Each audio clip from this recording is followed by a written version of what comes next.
Just give. Okay,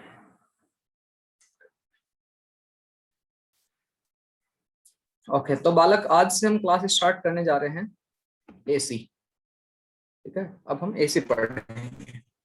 AC में entry करने से पहले आपने समझना होगा, एसी का नाम सुनते ही डेफिनेटली आप लोगों ने थोड़ा बहुत इसके बारे में थोड़ा बहुत तो पढ़ा ही होगा, बेसिक थोड़ी बहुत नॉलेज हो गई। तो एसी का नाम सुनते ही आपके दिमाग में आता है साइन या कोस का कर्व, साइन या कोस का ग्राफ आता है आपके दिमाग में कि एसी है। अच्छा, एसी का मतलब अल्टरनेटिंग करंट। ठीक है, एक्चुअल में अल्टरनेटिंग करंट कैसे चल रहा है उस पर बहुत सारे बच्चों को बहुत ज्यादा कंफ्यूजन रहता है। आफ्टर मैं बताऊं, सच बताऊं तो इवन आफ्टर ग्रेजुएशन उसके बाद भी उनको कंफ्यूजन रहता है कि एसी कैसे मूव करती है, एसी और डीसी में क्या फर्क है। पहले इसको समझते हैं। मैं एक कोईल ले लेता हूँ, इसको रेक्टेंगुलर तो ये नहीं बन पाएगी ओब्वियसली। ठीक है, तो इसलिए दूसरी कोईल ले लेते हैं। ठीक है, सब चोरी का माल है। ठीक है,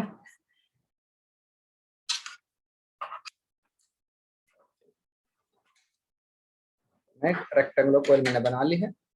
आपकी जो कोईल होती है, वाइंडिंग जो होती है, सच्चाई ये है कि आपके जो जनरेटर में है रेक्टेंगुलर नहीं होती है। आपको चीजों को समझाने के लिए, चीजों को आसानी से समझने के लिए, ना ही सिंपली एक कोईल नहीं होती, बहुत सारी नंबर ऑफ कोइल्स होती हैं उसके अंदर। ठीक है, पर चीजों को सिंप्लीफाई करने के लिए हम मान लेते हैं रेक्टेंगुलर होती है। मैं मान लूं कुछ ऐसी कोईल है मेरे पास।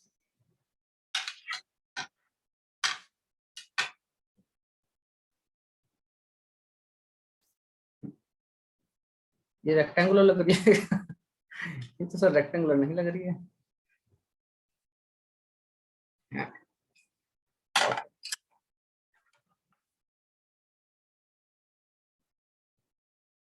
नहीं लग रहा है रेक्टेंगुलर, बिल्कुल भी नहीं सर, कतई भी नहीं लग रही है।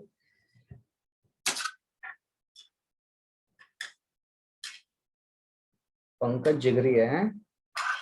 ये पंकज क्लास का वही बच्चा है जिसको हर जगह बेवजह लपेट दिया जाता होगा, है ना।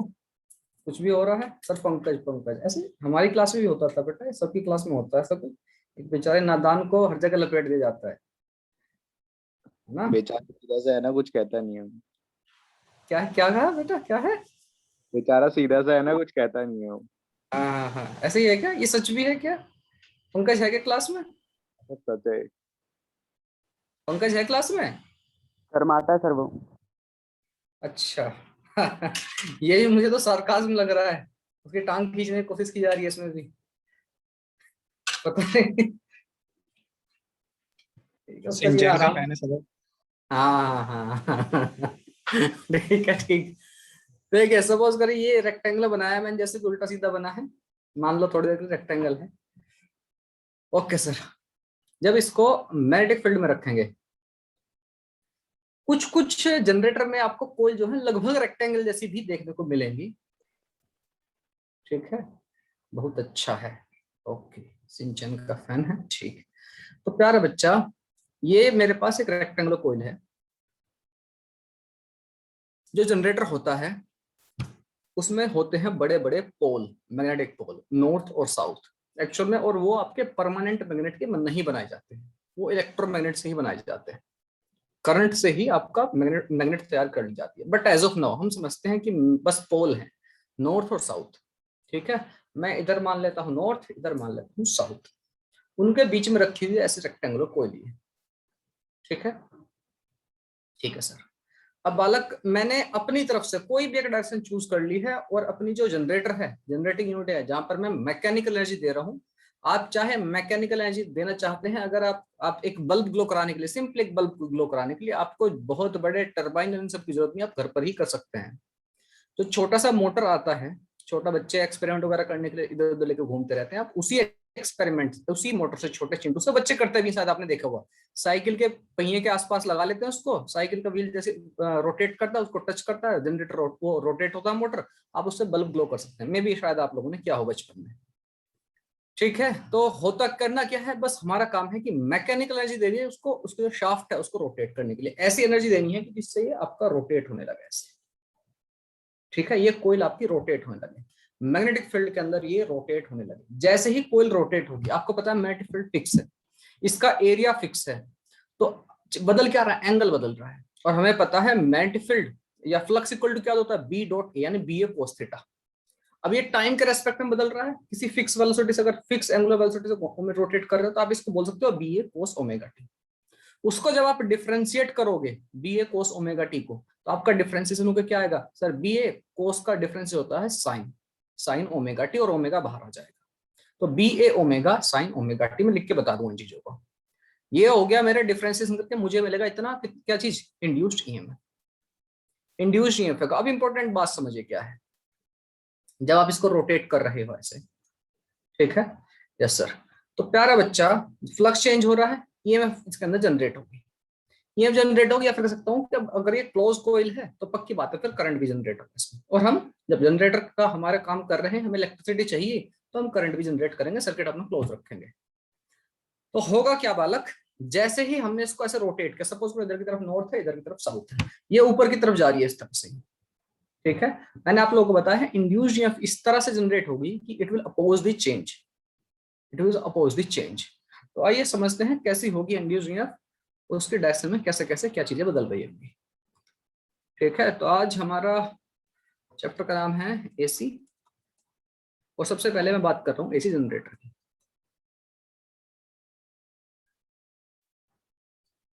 तो कुछ इस तरह का डायग्राम मैं मान सकता हूं, एक नॉर्थ पोल है इधर, और राइट की तरफ आपका साउथ पोल, ठीक है। ओके सर जी, इसके बीच में यहाँ पर कोयल रखी है कुछ रेक्टेंगुलर, सर्किट क्लोज है, ठीक है। यहां से लेके आके इसको मैंने कनेक्ट कर लिया है, एक यहाँ रजिस्टर वगैरह बल्ब वगैरह लगा दो, आपको पता लग जाएगा कि हाँ आपका करंट फ्लो हो रहा है,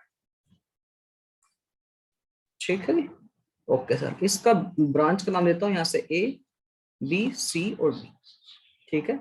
जब आपकी जो ब्रांच ए बी, आपकी जो कोइल है उसका जो हिस्सा ए बी है वो लेफ्ट की तरफ है, नॉर्थ के पास है, ये ऊपर की तरफ रोटेट कर रहे हो आप, ये ऊपर ऐसे सपोज करो, मैं मान लूं ये वाला हिस्सा ऐसे ऊपर आके ऐसे किसी एक ही डायरेक्शन में रोटेट करते रहेंगे आप, ठीक है बालक। ओके सर जी।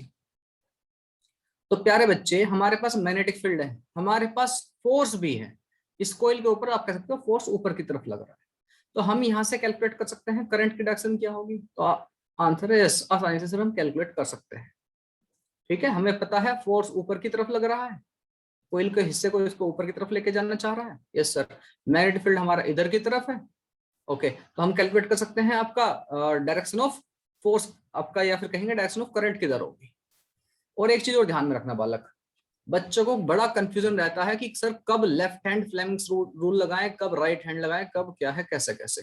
देखिए या तो आप दो फंडे याद रख लो, जब आप जनरेटर की बात कर रहे हैं, जब आप जनरेटर कर रहे हैं मतलब आपके पास करंट अवेलेबल नहीं है, आप करंट प्रोड्यूस करेंगे, तो उस केस में फ्लेमिंग्स का राइट हैंड यूज कीजिए। जब आप बात मोटर की कर रहे हैं, आपके पास इलेक्ट्रिसिटी, करंट, पोटेंशियल डिफरेंस ये सब प्रेजेंट है, तब आप अगर आप डायरेक्शन किसी भी चीज की डायरेक्शन कैलकुलेट करनी है, एफ बी आई, आप लेफ्ट हैंड फ्लेमिंग्स का यूज करेंगे, एफ बी आई। यहाँ पर भी एफ बी और आई। यहाँ पर आपके पास क्या क्या चीज है, आप कहोगे सर हमारे पास फोर्स के डायरेक्शन है, ऊपर की तरफ लग रहा है, मैग्नेटिक फील्ड के डायरेक्शन है, नॉर्थ से साउथ की तरफ जा रहा है, और आपको करंट की डायरेक्शन कैलकुलेट करनी है, तो राइट हैंड फ्लेमिंग्स का राइट हैंड इस्तेमाल, आपका राइट हैंड रूल आप इस्तेमाल कर सकते हैं, ठीक है सर, मेरे ख्याल से यस सर।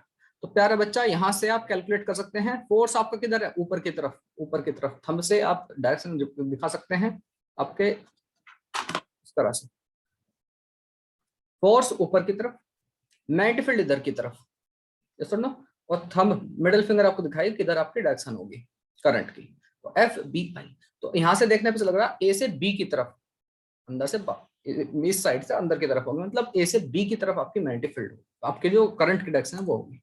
यहाँ से यहाँ पर मैं देखूं तो प्यारा बच्चा इस ब्रांच में, ब्रांच ए बी में करंट की डायरेक्शन कुछ ऐसी होगी, ठीक है। ओके सर जी, अब सी डी में और देखते हैं, सी से डी, इसकी डायरेक्शन क्या है सर, मैग्नेटिक फील्ड की डायरेक्शन वही है जो थी, लेकिन फोर्स जो है इस पे नीचे की तरफ लग रहा है, तो नीचे की तरफ लगते फोर्स का आपकी डायरेक्शन बदल जाएगी, आपके करंट की डायरेक्शन रहेगी इस तरह से सी से डी की तरफ, ठीक है। ये पहले साइकिल की कहानी जब स्टार्ट हुआ जनरेटर, कुछ विद इन अ मोमेंट ये ओमेगा स्पीड से रोटेट हो रहा है, कुछ मोमेंट के बाद क्या सिचुएशन होगी, तो आप कहोगे सर आधा जब रोटेट हो जाएगा ये, आधा रोटेट होने के बाद क्या होगा, नॉर्थ इधर साउथ इधर, पोल तो एज इट इज रहेंगे, पर जो आपकी कोइल है सर, कोइल का जो हिस्सा है वो अभी इधर पहुंच जाएगा डी, इधर पहुंच जाएगा सी, इधर पहुंच जाएगा ए, इधर पहुंच जाएगा बी, आधा रोटेशन होने के बाद। पहले कोइल ऐसी थी, अब ऐसी हो गई है, आधा रोटेशन हो गया। ठीक है, ओके सर। यहाँ पर इस जगह पर डायरेक्टली वायर्स अटैच नहीं होती है, यहाँ पर रिंग होती है, स्लिप रिंग, जिसके ऊपर आपका जो कनेक्शन है वो दौड़ सकता है आराम से। आपको ऐसा नहीं है, अदरवाइज क्या होगा, तो वायर लिपट जाएंगी, ए बी ऐसे रोटेट हुआ है तो यहाँ पे तो कुचड़ पुचड़ हो जाएगा सब कुछ, वायर लिपट जाएंगे एक दूसरे के ऊपर बुरी तरह से, तो ऐसा नहीं होता है। तो यहाँ पर स्लिप रिंग होती है जिससे ये सब प्रॉब्लम ना हो। यहाँ पर स्लिप रिंग होती है कि एक ब्रांच से एक स्लिप रिंग कनेक्ट करेगी, दूसरे से दूसरी ब्रांच कनेक्ट करती है करंट को। ठीक है जी, ओके सर। अब जरा बाकी का सिस्टम एज इट इज, बाकी सारा सिस्टम जैसा था वैसा का वैसा ही।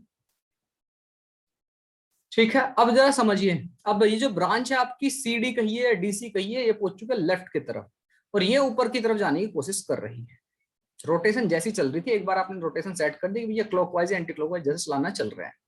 तो अब क्या होगा, जो ब्रांच सीडी है, इसमें करंट कैसा था, नीचे से ऊपर की तरफ जा रहा था करंट। पिछले केस में कैसा था, सी से डी की तरफ जा रहा था, और अब क्या होगा, डी से सी की तरफ जाएगा। पहले हाफ में आपका जो करंट है सी से डी की तरफ जा रहा था क्योंकि ये राइट की तरफ थी, अभी आ गई लेफ्ट साइड। लेफ्ट साइड में करंट कैसे जा रहा है, नीचे वाले पॉइंट से ऊपर वाले पॉइंट की तरफ। ठीक है, यानी ए से बी जा रहा था, इस बार क्या होगा, डी से सी जाएगा। इसमें किसी को कंफ्यूजन तो नहीं, कैसे जा रहा है, फिर से वही कहानी, आपका फ्लेमिंग्स का राइट हैंड रूल लगा सकते हो। फोर्स आपका ऊपर की तरफ है, सीडी ब्रांच में ऊपर की तरफ। ठीक है, F B I net field as it is है, करंट आपका मिडिल फिंगर आपके करंट को दिखा रही है, तो आपका डी से सी जाएगा, मतलब करंट की डायरेक्शन अब गई है बदल। अगर आप चाहें यहाँ पर बल्ब को, इसमें डायरेक्शन को, यहाँ पर पॉइंट को एक्स रख लें, यहाँ पर वाई रख लें। पिछले केस में जो करंट जा रहा था वो वाई से एक्स की तरफ जा रहा था, करंट ऐसे घूमता है, यहाँ पर हो गया, यहाँ इस तरह से घूम गया, वाई से एक्स की तरफ आपका करंट था पिछले केस में। यहाँ पर भी आपके बल्ब है, यहाँ पर भी हमने 2 पॉइंट फिक्स कर रखे हैं, वही एक्स और वाई। ठीक है, समझ, ठीक है बालक। अभी क्या होगा, इधर देखिए, जैसे ही ये यहाँ से स्लिप रिंग रोटेट होगी, स्लिप रिंग बदल जाएंगी यहाँ पर, हाँ कि ना, बिल्कुल सर। ये देखिए, एक स्लिप रिंग इधर और एक इधर। तो अगर मैं ब्रांच को, जो ब्रांच जहां पर थी वैसे ही कनेक्ट रखूं, अगर आपकी ए बी जो है ए बी के साथ ही कनेक्ट रखूं, ए बी वाली ब्रांच किससे कनेक्ट हो रही थी, ए वाला पॉइंट यहाँ पर कनेक्ट हो रहा था जो कि एक्स की तरफ जा रहा है। अगर मैं ए बी वाले पॉइंट को एक्स की तरफ ही कनेक्ट रखूं, एक्स की तरफ, और बी जो सी डी वाला पॉइंट है इसको कनेक्ट रखूं मैं वाई की तरफ, तो अब क्या होगा बालक, डायरेक्शन ऑफ करंट बदल चुकी है, डायरेक्शन ऑफ करंट बदल चुकी है, इसमें कुचड़ हो गया, कंफ्यूजन तो नहीं हो गया आपको। यहाँ पर अगर मैं मान के चलूं बी से आपका ए से जो आपका टच, ओहो ये नीचे है sir, A B C O D, A से जो कनेक्टेड है आपकी ब्रांच, ए से कनेक्टेड है आपकी ब्रांच, जैसी थी वैसे ही मान के चलूंगा फिलहाल। ए से आपकी जो ब्रांच कनेक्टेड है वो कौन सी है, आपका होगा सर एक्स। ठीक है, अभी जो करंट की डायरेक्शन थी पिछले केस में क्या थी, एक्स से ए की तरफ जा रहे थे हम, एक्स से ए की तरफ, लेकिन अब क्या हो गया, करंट की डायरेक्शन बदली। यस सर, अब क्या होगा, ए से एक्स की तरफ। कुल मिला के बात वही है। अब इस कोइल को देखिए, बस कोइल में क्या है, करंट जो है आपका सी से डी की तरफ जा रहा है, इस पहले वाले केस में सी से डी की तरफ, दूसरे वाले केस में डी से सी की तरफ जा रहा है। पहले वाले केस में आपका करंट जो है ए से बी की तरफ जा रहा है, इस बार बी से ए की तरफ जा रहा है, तो करंट की डायरेक्शन गई है बदल। ठीक है, आधा साइकिल कंप्लीट करते करंट की डायरेक्शन बदल रही है। तो अगर आप ध्यान से समझें इस ग्राफ को, ग्राफ कुछ ऐसा ही होगा। अगर आपकी करंट की डायरेक्शन बदली है मतलब इंड्यूस्ड ईएमएफ की डायरेक्शन भी बदल रही है, करंट की डायरेक्शन बदल रही है मतलब इंड्यूस्ड ईएमएफ की भी डायरेक्शन बदल रही है। तो कुछ कहानी कुछ ऐसी होगी ना टाइम के साथ। अगर मैं इंड्यूस्ड ईएमएफ को बनाऊं तो कुछ टाइम पहले इंड्यूस्ड ईएमएफ अगर आप पहला पॉजिटिव मान रहे तो उसके बाद क्या होगा, अगले आधे साइकिल नेगेटिव, ये टाइम पीरियड हो गया, आधा टाइम पीरियड यहाँ पर। फिर अगले हाफ साइकिल में क्या होगा, फिर से पॉजिटिव, अगले हाई साइकिल नेक्स्ट साइकिल में फिर से नेगेटिव। ठीक है, अगले हाफ साइकिल में फिर से पॉजिटिव, और इस तरह कुछ कहानी चलेगी। ठीक है, ये कहानी तब होती जब एग्जैक्टली आपका बी ए ही होता, खाली रोल प्ले कर रहा था। मतलब सर बी ए मतलब कैसे, आपका जो फ्लक्स होता है वो क्या होता है, B A. Yes sir, B dot A more specifically, इनके बीच का एंगल जो है वो बदलता जा रहा है। इसको आप इससे बी ए कोस थीटा लिख सकते हैं और कोस थीटा को आप ओमेगा टी लिख सकते हैं। टाइम के रेस्पेक्ट में फिक्स वेलोसिटी से आप रोटेट कर रहे हो, ठीक है, उसको फिक्स एंगुलर वेलोसिटी से आप रोटेट किए जा रहे हो, तो बी ए कोस ओमेगा टी। हमें पता है इंड्यूस्ड ईएमएफ का फॉर्मूला क्या होता है, तो आप कहोगे सर इसको डिफरेंशिएट कर दिया, हमें इंड्यूस्ड ईएमएफ मिल जाती है। तो कितना हो जाएगा, बी ए साइन ओमेगा टी और ओमेगा से मल्टीप्लाई हो जाएगा। ये वैल्यू तीनों ओमेगा, बी और ए कांस्टेंट है, तो आप कह सकते हो equal to E naught sine omega T. इस तरह से आपका चेंज हो रहा है। क्यों? ये जो सडनली इस तरह सडनली आपका जो फ्लक्स है या इंड्यूस्ड ईएमएफ है सडनली ऐसे पॉजिटिव और नेगेटिव एग्जैक्टली नहीं होगा, क्योंकि उसका जो एरिया है या फिर एंगल है धीरे धीरे धीरे धीरे चेंज हो रहा है साइन के हिसाब से। तो आपका कर्व कैसा आ जाएगा बालक, आपकी जो एसी है करंट भी और आपका इंड्यूस्ड ईएमएफ भी कुछ इस तरह का होगा। साइन का कर्व जो होता है ई नॉट साइन ओमेगा टी, ऐसा कुछ होगा। समझ आ गई बात? ओके सर, एक चीज और समझ लीजिए, थोड़ा सा into the depth of the concept समझिए। सुनिए बालक, ये जो एसी है बच्चों को ऐसा दिमाग में वहम हो जाता है डायग्राम देख के कि सर ऐसे ऐसे ऐसे चलती है करंट, ऐसे ऐसे उछल उछल के चलता है, ऐसे ऐसा नहीं है। इस कर्व का क्या मतलब है एसी का, ये समझते हैं बालक। ये जो कॉइल है इसमें इस ब्रांच में सपोज इसका नाम पॉइंट ए है, this is B, this is C and this is T. तो बालक करंट पहली बार ए से बी की तरफ भाग रहा था, इधर करंट भाग रहा था, मतलब चार्जेस आपके इधर भाग रहे थे, पॉजिटिव चार्ज ऐसा कह सकते हो। जैसे ही पलट के अब ये कि धीरे धीरे यहाँ पर बहुत तेज से भाग रहे थे आपके चार्जेस, यहाँ पर रोटेट हुए थोड़ी सी वैल्यू कम होगी, ठीक है, और अब भी चली रही है कहानी। अब यहाँ आते ये यहाँ से यहाँ आते अब करंट की डायरेक्शन बदलनी होगी, स्टार्ट चेंज होनी स्टार्ट हो जाए। जैसे आप यहाँ पर पहुंचे यहाँ पर पूरी तरह बदल चुकी है, यहाँ पर डायरेक्शन करंट की पूरी तरह बदल चुकी है। अब करंट कैसा है, पहले नीचे से पॉइंट से ए से बी की तरफ भाग रहा था, अब क्या होगा, ए से बी में भाग करके बी से ए की तरफ भागेगा, डायरेक्शन बदल चुकी है। फिर से इसको रोटेट करोगे फिर से वही डायरेक्शन होने वाली है, ऐसे कुछ कहानी होगी। तो बालक इस फिनोमेना को आप ऐसे समझ सकते हैं, आपका जो करंट है आपके सपोज करो ऐसे समझिए, एक बहुत सारे लोग बाग इलेक्ट्रॉन सिंपली पॉजिटिव चार्ज को ऐसे समझिए, बहुत सारे फौजी खड़े हैं, फौजी लोग बाग जो हैं, ठीक है, वो खड़े हुए हैं और उनकी मार्च परेड होने वाली है, ठीक है। इसके ऊपर समझिए, इसके ऊपर 1 2 3 4 5 6 7 ऐसे करके सारे के सारे लोग खड़े हुए हैं, ठीक। ओके सर, अभी इनको ऑर्डर दिया गया कि चलो इधर से चलो, आपको इधर की तरफ भाग, जैसे करंट भाग रहा है इधर की तरफ, इस वाले का इधर की तरफ। तो सारे के सारे फौजी जो हैं ये सब जगह बिखरे हुए हैं, तो उन्होंने मार्च पास्ट ट्रांसफर को आगे बढ़े आगे बढ़े आगे बढ़े, यहाँ पर बढ़ते रहे कुछ आगे तक पहुंचे, तब तक डायरेक्शन बदल दिए, फिर आधा पलट गया, ये वाले यहाँ चले गए, ये वाले यहाँ, ये वाले यहाँ, ठीक है। जैसे आपके माला के अंदर जैसे बीज होते हैं, आप ऐसे भी समझ सकते हो, माला के जो बीज हैं वो आगे की तरफ बढ़े, और जैसे ही आधा साइकिल कंप्लीट हुआ वही माला के बीज वापस की तरफ बढ़े। समझ पा रहे हैं कि आपका एक्चुअल में आपका चार्ज या आपका करंट कैसा फ्लो हो रहा है टाइम के रेस्पेक्ट में। सारे के सारे जो फौजी क्या है, 2 3 4 5 है, बहुत सारे फौजी पूरी बात के ऊपर खड़े हैं, इनको ऑर्डर दिया चलो जब इधर हैं तो ये आगे की तरफ बढ़े, सारे सारे ये वाला आगे ये वाला आगे। जैसे ही आगे घूम करके यहाँ पहुंचा, अब इनको ऑर्डर देगा वापस पीछे हटो, तो पीछे पीछे पीछे जो इधर की तरफ जा रहे थे पीछे हटेंगे पीछे हटेंगे पीछे हटेंगे, फिर अगला राउंड हुआ फिर इनको आगे बढ़ो। तो एक्चुअल में सच्चाई ये है कि आपका जो यहाँ पर जो चार्ज है वो कहीं नहीं जा रहा है, पहले हाफ साइकिल वो आगे तरफ जाएगा, अगले हाफ साइकिल में फिर वापस यहाँ पर था, सपोज करो आपका चार्ज पहले हाफ साइकिल में यहाँ तक गया फिर वापस, फिर वहां पे कहीं करंट नहीं जा रहा है, कहीं करंट नहीं भाग रहे। समझ आई बात क्या कहना चाह रहे हैं? आधे हाफ साइकिल में आपका चार्ज जो है ऐसे जाएगा फिर वापस, फिर आप आगे फिर वापस। डीसी में क्या होता है, आपका चार्ज बस फ्लो होकर चलता रहता है एक ही डायरेक्शन में, तो इसीलिए डीसी को हम यूनि डायरेक्शन बोलते हैं, इसको हम बाई डायरेक्शन बोलते हैं, एसी को अल्टरनेटिंग। एक बार आपका डायरेक्शन आगे की तरफ फिर पीछे की तरफ, सारे चार्ज आगे की तरफ फिर पीछे की तरफ, ये फंक्शन आपका चलता रहता है, यही काम आपके चलता रहता है। और जहां पर चार्ज आगे की तरफ चले, माला को अगर माला को हाथ में ले आप, माला के जो मोती उनको आगे की तरफ बढ़ा दें, यहाँ पर रोक दिए फिर पीछे की तरफ, आगे की तरफ पीछे की तरफ, ऐसे इलेक्ट्रॉन का फंक्शन एक्चुअल में हो रहा है।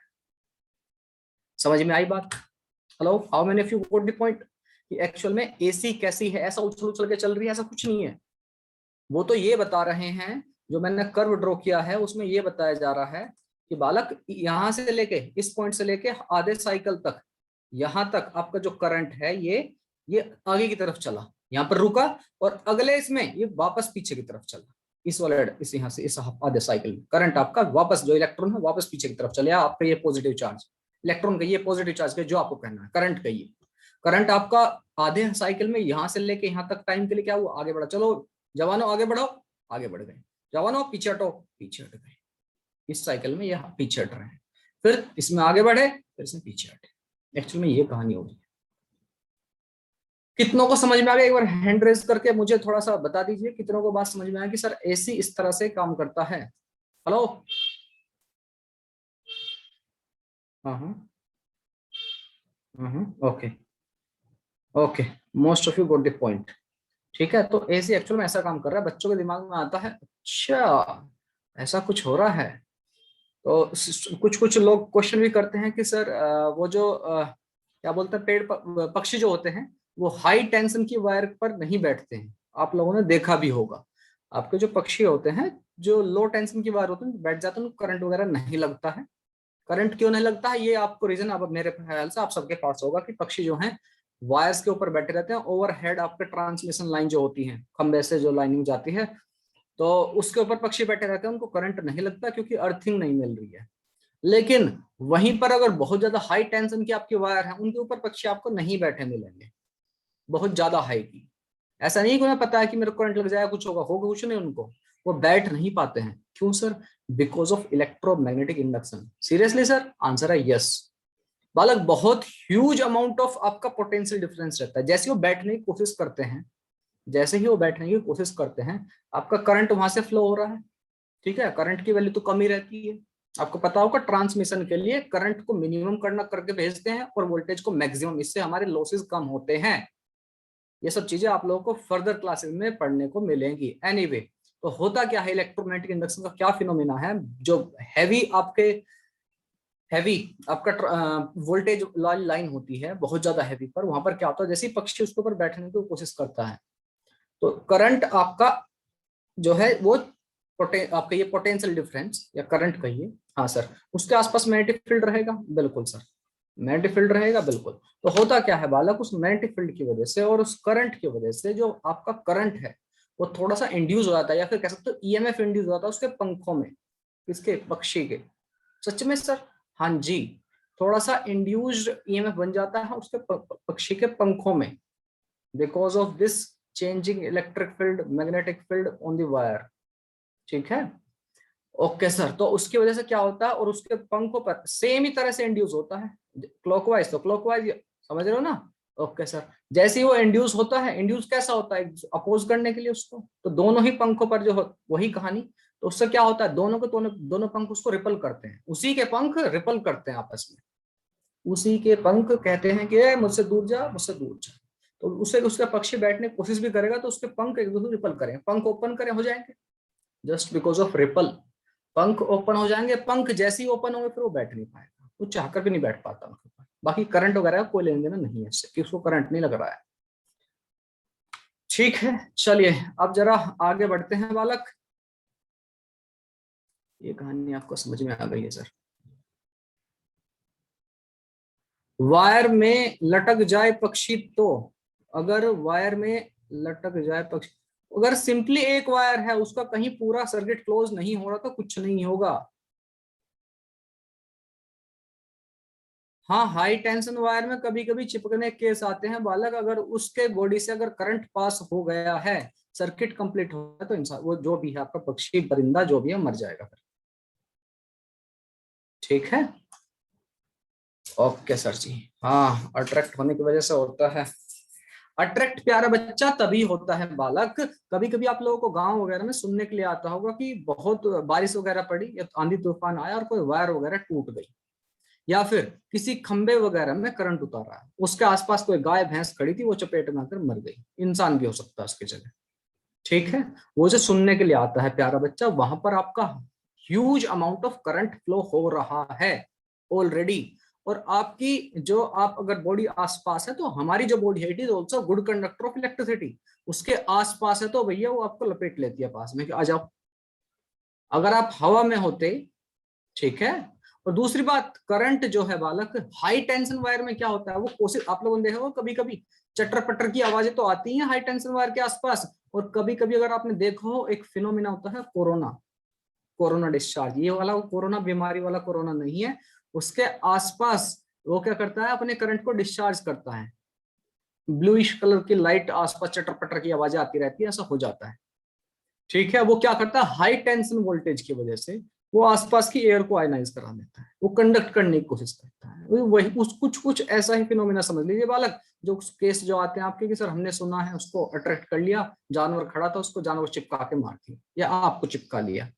ठीक है, ये सब कहानी उसकी है। मतलब कुल मिला के बात है, जब तक आपका करंट फ्लो नहीं होगा सर, करंट जीरो नहीं होगा ना कभी भी एक साइकिल में होगा बेटा, एक साइकिल में 2 बार करंट जीरो हो रहा है। अगर ये आपका करंट की कहानी है, तो करंट एक मोमेंट के लिए, जब यार किसी भी चीज की डायरेक्शन अगर आप चेंज कर रहे हो, आपने बॉल हवा में थ्रो की, तो बॉल एक लास्ट मोमेंट पे जब मैक्सिमम हाइट पर रहेगी, वहां पर एक मोमेंट के लिए रुकेगी, फिर नीचे आएगी, ऊपर की तरफ जाती एक मोमेंट के लिए, यार वेलोसिटी आपकी बदल रही है एक डायरेक्शन से दूसरी डायरेक्शन में, तो जब जिस पॉइंट पे बदलेगी उस पॉइंट पर तो आप रुकोगे एक मोमेंट के लिए, वही कहानी है। तो बालक यहाँ से यहाँ तक अगर साइकिल है, ग्राफ को देखिए यहाँ से यहाँ तक, यस सर, तो इस मोमेंट पर और इस मोमेंट पर आपका करंट उस मोमेंट पर जीरो हो रहा होगा, यही वजह है।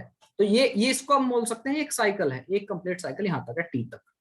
ठीक है, यस सर। ऐसे ऐसे इंडिया में जो इलेक्ट्रिसिटी जनरेट होती है, इंडिया की बात बता रहा हूँ, इंडिया या फिर जितने भी ब्रिटिश कॉलोनीज रह चुकी हैं, ब्रिटिश की कॉलोनीज रह चुकी हैं, इंडिया हो, आपका पाकिस्तान हो, और आपका कुछ कुछ हिस्सों में चाइना को मैं थोड़ा हटा के रखूंगा, और पूरे ब्रिटेन की तरफ हो, यूरोपियन कंट्रीज में भी कुछ मोस्टली में। ठीक है, तो क्या होता है वहां पर जो इलेक्ट्रिसिटी जनरेट करते हैं, उसकी जो फ्रीक्वेंसी होती है 50 हर्ट्ज होती है। मतलब ऐसे ऐसे 50 साइकिल बनते हैं एक सेकंड में, और एक सेकंड में 50 साइकिल बन रहे हैं, एक सेकंड में 2 बार आपका करंट जीरो हो रहा है, तो 50 साइकिल में कितना होगा, 100 टाइम्स आपका करंट जीरो होगा। और कुछ बच्चे ना ऐसा लॉजिक लगाएंगे, सर इसमें तो 3 बार हो रहा है ना, ये कहेंगे सर 1 2 और 3 बार हो रहा है सर।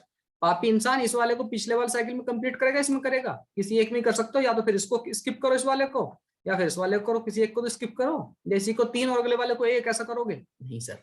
समझ में आ गई बात? तो हर एक साइकिल में आपका 2 बार करंट जीरो हो रहा होगा। इसीलिए बालक आपके जो बल्ब है, घर पर जो इलेक्ट्रिसिटी बल्ब वगैरह जितने भी इस्तेमाल करते हैं आप, या जितने भी इक्विपमेंट हैं, वो हर एक इक्विपमेंट, आपका जो बल्ब है, भले ही हमारी हमारी आंखें डिटेक्ट नहीं कर पाती हैं उन चीजों को, लेकिन हमारा बल्ब एक सेकंड में 100 टाइम्स स्विच ऑन और ऑफ होता है। 100 बार सर? हाँ हाँ, 100 बार, 100 बार ये कहे दिल कि एक बार स्विच ऑन स्विच ऑफ करें। समझ में आ गई बात? ठीक है, जो घर पर इसकी अगर फ्रीक्वेंसी घटा दें सर, उससे क्या होगा, अगर हम 50 साइकिल ना लेकर के थोड़े कम साइकिल ले लें, तो क्या होगा, उसकी जो फ्लिकरिंग है फिर बल्ब की हमारी आंखों से डिटेक्ट होने लगेगी। ठीक है, फिर आप पढ़ नहीं पाओगे, आपके लिए इरिटेशन होने लगेगी। ठीक है, फ्रीक्वेंसी और भी तो बढ़ा सकते हैं सर, 50 से 60 70 कर सकते हैं, आंसर है कर सकते हैं। और आपके एक country United states of America में, यहाँ पर जो फ्रीक्वेंसी होती है वो 60 हर्ट्ज इस्तेमाल होती है। ठीक है, तो 50-60 में कौन बेहतर है, कुछ नहीं है, मैं ऐसा कुछ नहीं बोलूंगा। और हमारे महान चाइना, उसमें 50 और 60 दोनों इस्तेमाल होती है। कैसे सर? वहां पर मैन्युफैक्चरिंग हब है बहुत बड़ा, तो वो मशीन से डिजाइन जो करते हैं 50 और 60 दोनों ही करते हैं। जिसको 50 की जरूरत है भैया 50 वाले ले जाओ, India, Asian countries, European countries. जिसको 60 की जरूरत है भैया 60 वाले ले लो। ठीक है, एनीवे आते हैं वापस। ये तो सब बातें हो गई अलग की। सिलेबस भी आइए सर, सिलेबस भी। हाँ ठीक है, आ रहा हूँ। ओके, तो अभी मेरे ख्याल से अगली बार से आपके दिमाग में एसी को देख करके ऐसे डरावने चिन्ह जो है आपके इमेजेस नहीं आएंगी। एसी ऐसे उछल उछल के चलता है, ये करंट की सीधी लाइन है, जो वायर है उसके ऊपर से करंट जंप करके चल रहा है, फिर नीचे की तरफ भाग गया। ये बच्चे ऐसे ऐसे भी मिलेंगे आपको, ये कहेंगे कि अब पक्षी पूछ बैठा रहता है इसके ऊपर, ये बैठा पक्षी, ऐसा होता था पक्षी, हम मान लीजिए थोड़ी देर के लिए। ठीक है, पक्षी ये रहा, पता नहीं सर क्या है, तो पूछते हैं उसको करंट क्यों नहीं लगता, कहते हैं सर वो करंट ना उछल उछल के चलता है ऐसे। तो ठीक है, इसके नीचे से निकल गया, अगली बार ऊपर को निकल जाएगा, यहाँ पर कोई दूसरा बैठा है तो इसलिए करंट लगता नहीं है। उनके वाह, ठीक है। तो कुछ बच्चे अपनी क्लास में भी ऐसे हो सकते हैं सर, मैं भी अभी भी यही सोचता हूँ, अभी तक यही सोच रहा था, अभी ठीक हो गई कहानी। Okay okay sir, okay. एक इसका मैं डायग्राम आपको और दिखाना चाहूंगा।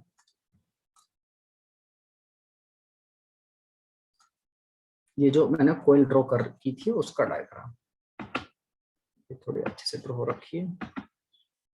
ये ये देखो बालक,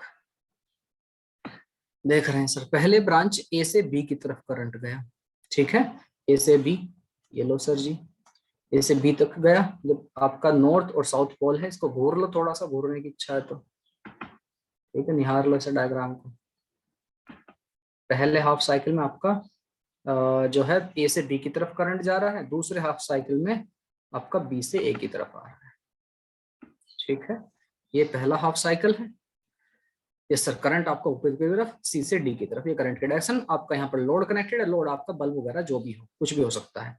तो ए से बी की तरफ जा रहा है, ये रहा, ए से बी की तरफ जा रहा था इधर की तरफ, और हमारे दोस्तों ने डायग्राम जो है गलत बना रखा है, ए से बी की तरफ, हाँ उल्टा उल्टा बना रखा है, ठीक है।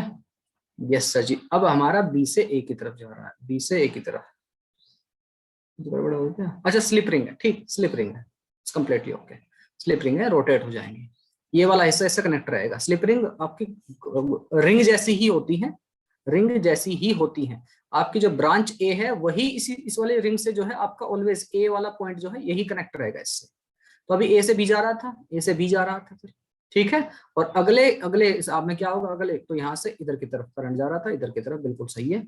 और दूसरे में आपका बी से ए की तरफ, मतलब डायरेक्शन पलट गई लोड में। ये देखो बल्ब जो में जो है, एक बार करंट ऐसे ऐसे की तरफ बढ़ रहा था, वो अगली बार वापस आ गए, फिर अगले में आगे बढ़ेंगे, फिर वापस आ गए। टाइम के साथ ऐसा साइकिल चलता रहता है। हमारा साइन का कर्व जो मैंने आपको बताया, वो आपका साइन का कर्व आ जाता है। समझ में आला, समझला कि नहीं समझला, समझ में आला सर, पूर्णतः समझ में आलेला, ठीक है जी। यस सर, इलेक्ट्रोमैग्नेटिक इंडक्शन पर ये काम करता है आपका जनरेटर। हाँ सर हम जानते हैं, बहुत अच्छा, वेरी गुड बेटा। चलिए बढ़ते हैं अब आगे, मेरे ख्याल से काफी हैं इतनी चीजें। और हाँ सर बताइए सर अभी, अभी और क्या बताना है, जरा एक सेकंड देखिए। अम्बा अल्टरनेटिव करंट, तो अगर हमसे कहें कोई भैया एसी करंट कैसा होता है मास्टर जी, तो आप कहोगे सर एसी करंट आपका अल्टरनेटिंग करंट होता है। नाम सुनते आपके दिमाग में आना चाहिए कि भैया उसकी डायरेक्शन जो है बदल रही होगी, एक बार ऐसा, फिर डायरेक्शन पलट गई, नेगेटिव फिर पॉजिटिव, नेगेटिव फिर पॉजिटिव, ऐसे कुछ कहानी हो रही होगी। हमसे कहा जाए डीसी कैसा होता है सर, आपके घर के बाहर से जो सप्लाई मिलती है आप लोगों को, बाहर से जो सप्लाई मिलती है, ठीक है, जिससे आप जनरेटर अपना इन्वर्टर वगैरह चार्ज करते हैं, बैटरी मोबाइल वटेवर, ठीक है, वो जो है वो एसी आती है, ठीक है। ओके सर, हमारा मोबाइल या फिर इन्वर्टर क्या करता है, मोबाइल का चार्जर होता है उस एसी को कन्वर्ट करता है डीसी में, और हमारी बैटरी को चार्ज करता है। बैटरी को चार्ज करने के लिए आपको डीसी की जरूरत है।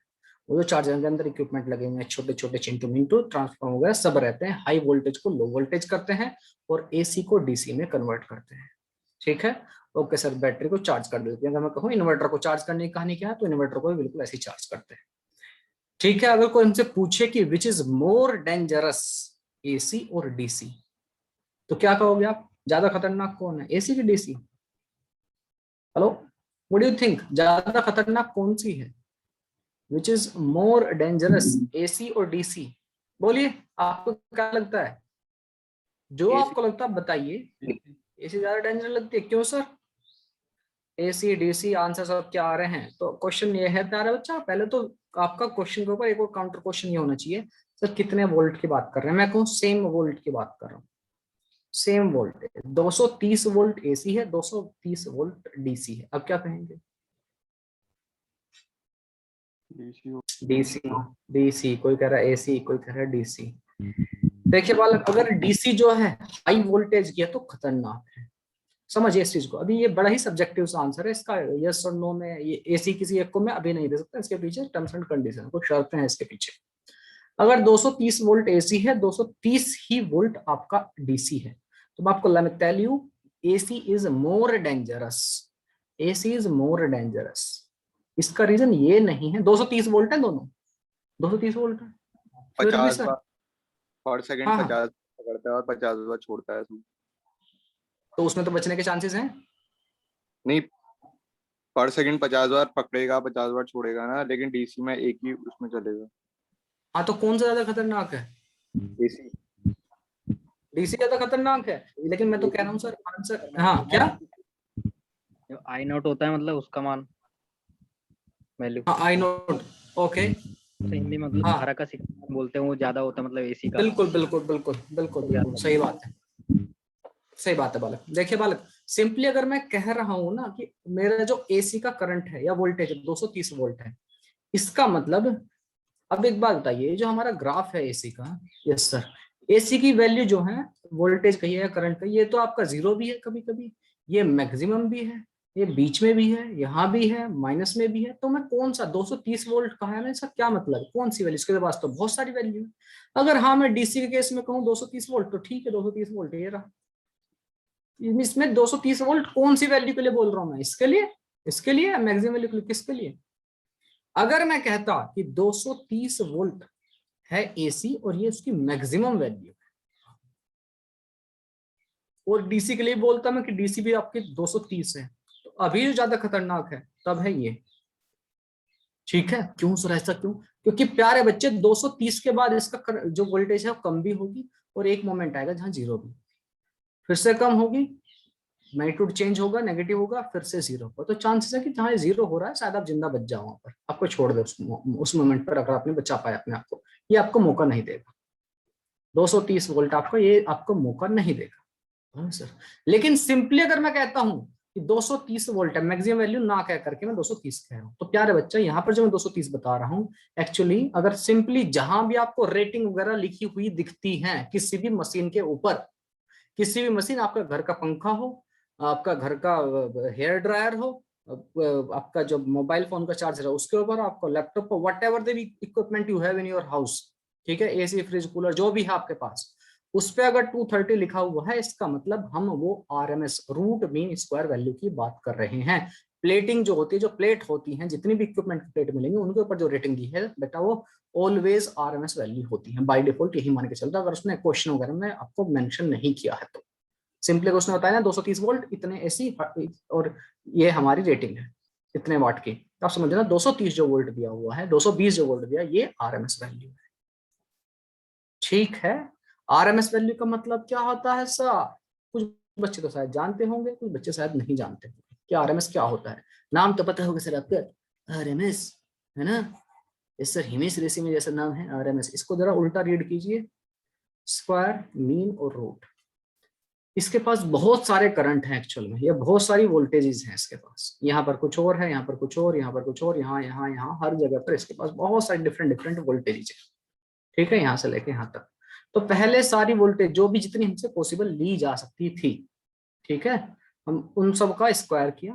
सपोज करें हम V1 V2 V3 V100 90 पता नहीं कितने सारी, उन सब का स्क्वायर किया, सबको ऐड किया, उनका मीन लिया, RMS स्क्वायर किया, उसका उनका मीन लिया, उसका रूट ले लिया। जो वैल्यू आपको मिलती है वो होती है रूट मीन स्क्वायर वैल्यू। इसका एक्चुअल में फिजिकल सिग्निफिकेंस क्या है सर, क्या मतलब है इस रूट मीन स्क्वायर वैल्यू का?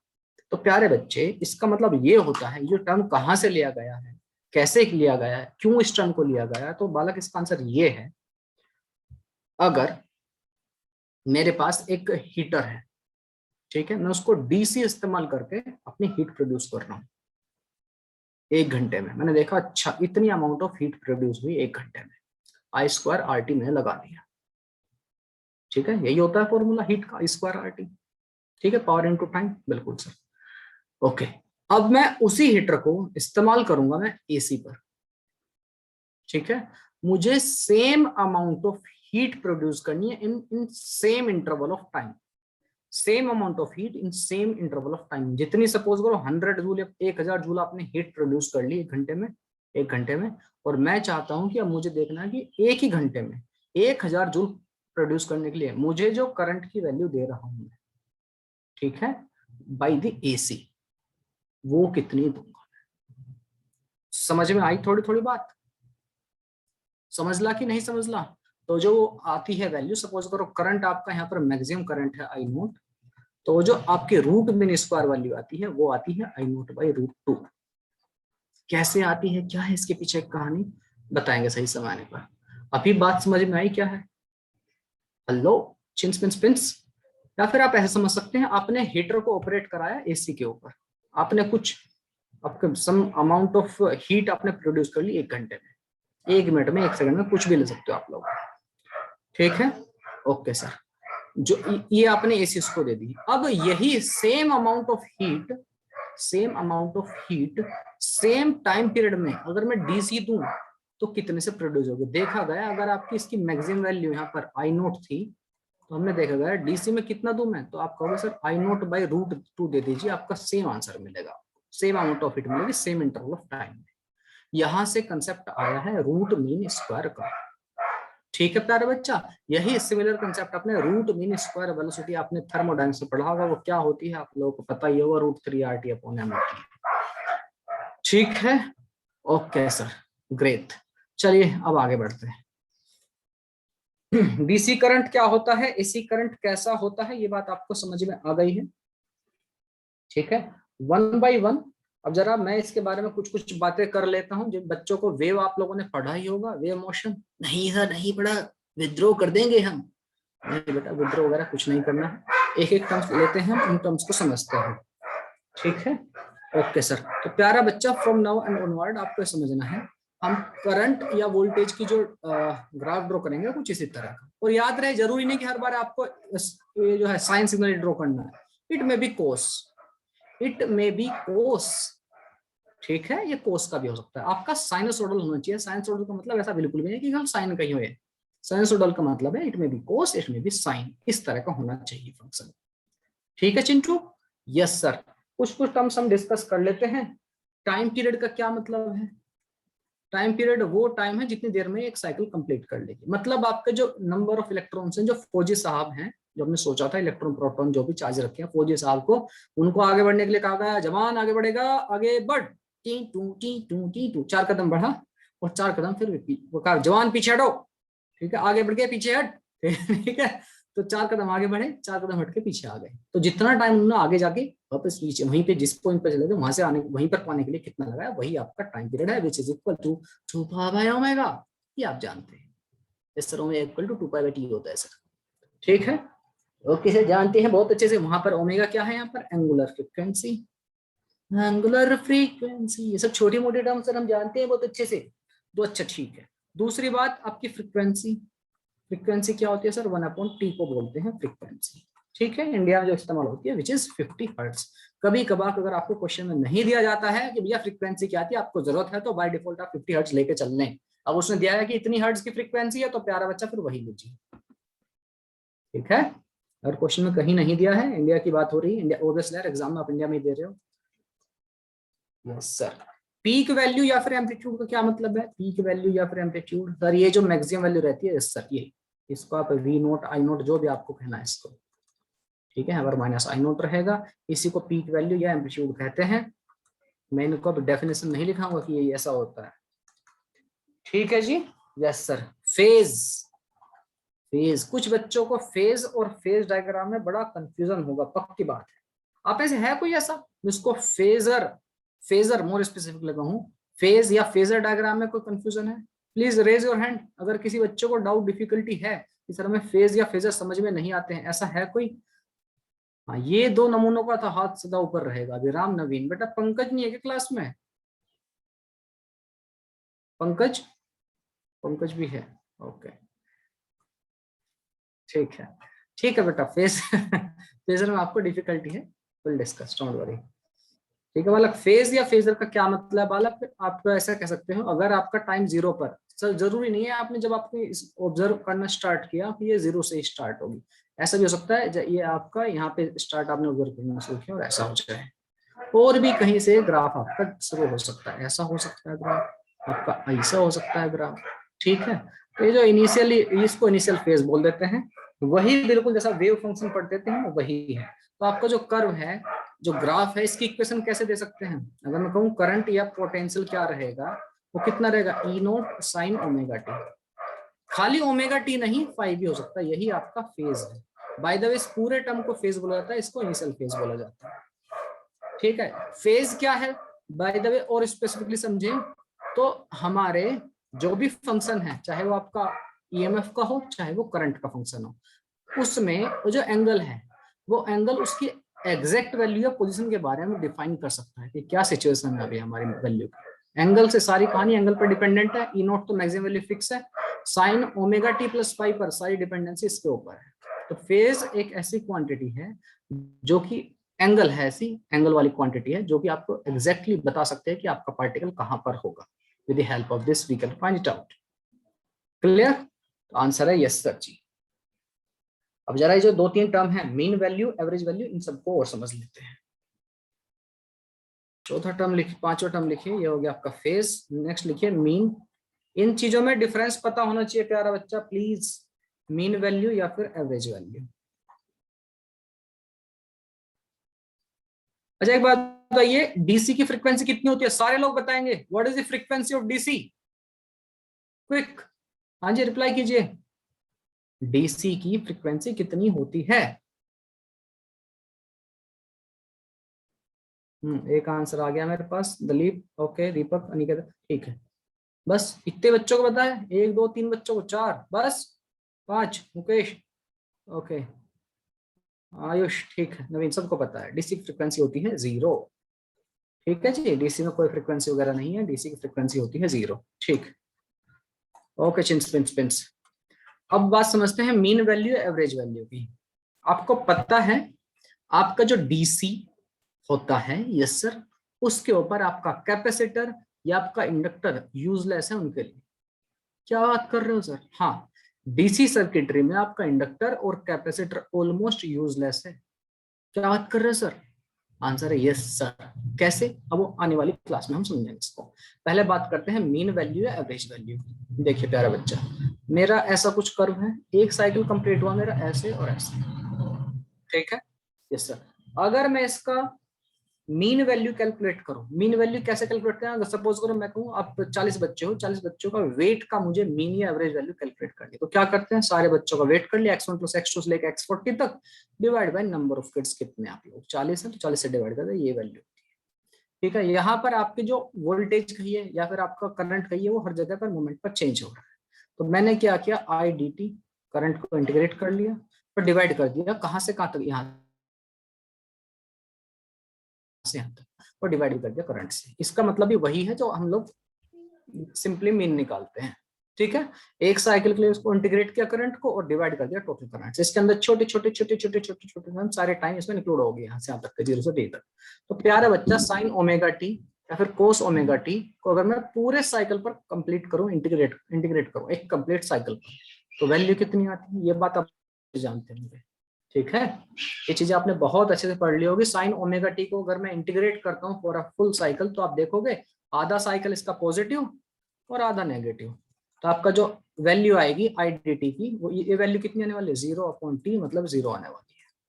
तो बालक, एसी की एवरेज वैल्यू या मीन वैल्यू कितनी होती है? 0। याद रहे, ये 2-3 टर्म है, कंफ्यूज या नहीं जाना इसके अंदर।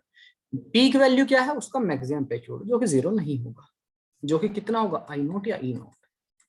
ठीक है, मैक्सिमम वेव के लिए E0 हो जाएगा और आपका करंट के लिए ये I0 हो जाएगा। मीन वैल्यू, एवरेज वैल्यू कितनी होगी पूरे साइकिल के लिए? 0।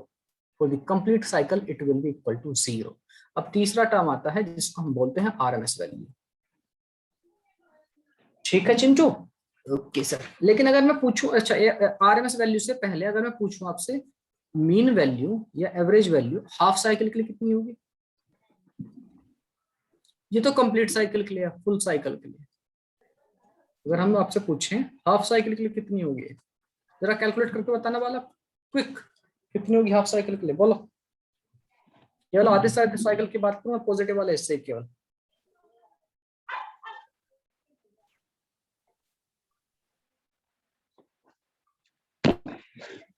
हाँ जी, बताएगा कोई? एनीबॉडी? अच्छा एक आंसर आ गया है, ओके वेरी गुड। तनिषा, बच्चों नहीं बेटा, आपका आंसर गलत है। मुकेश, आपका आंसर सही है। देखिए समझते हैं कहानी को, क्या जो मैंने आपको कंसेप्ट बताया वहीं से आएगी कहानी। Mean value, sorry mean value आपकी हाफ साइकिल के लिए। देखिए कैसे कैलकुलेट कर सकते हैं, क्या मतलब, करंट की बात कर रहा हूँ, उसको इंटीग्रेट करते हैं, डिवाइड कर देते हैं टाइम से। लेकिन हमने क्या कहा है? हमने कहा है सर हमें पूरे टाइम पीरियड के लिए नहीं, हाफ साइकिल के लिए चाहिए। तो हम करंट को इंटीग्रेट करेंगे कहां से कहां तक? 0 से t/2 तक। और डिवाइड भी किससे करेंगे? t/2 से ही। ये उल्टा हो जाएगा, 2 पर आ गया, टी नीचे आ गया। आई करंट की वैल्यू कितना, तो आपको sir I naught sine omega T, integration 0 से लेकर t/2 तक dt। ठीक है, yes sir ji. I naught को बाहर रख लेते हैं, कांस्टेंट है वो, I naught 2i0 upon T sine omega T, इसका इंटीग्रेशन होता है कोस ओमेगा टी। ठीक है सर, बिल्कुल सर। और पॉजिटिव होता है नेगेटिव, आपको होगा सर नेगेटिव, नेगेटिव साइन को रख लिया बाहर। और लिमिट कहां से कहां तक, 0 से लेकर t/2 तक। ठीक है, और साथ में ओमेगा जो भी आपका कोफिशिएंट ऑफ टी होता है उससे डिवाइड कर लेते हैं, ये आ गया आपका ओमेगा बाहर। बरोबर है, बिल्कुल सर। तो आई नॉट 2i0 माइनस का अपॉन टी ओमेगा, इनकी अपर वैल्यू रखिए कोस ओमेगा t/2 माइनस कोस 0। ठीक है, okay sir, minus 2i0 T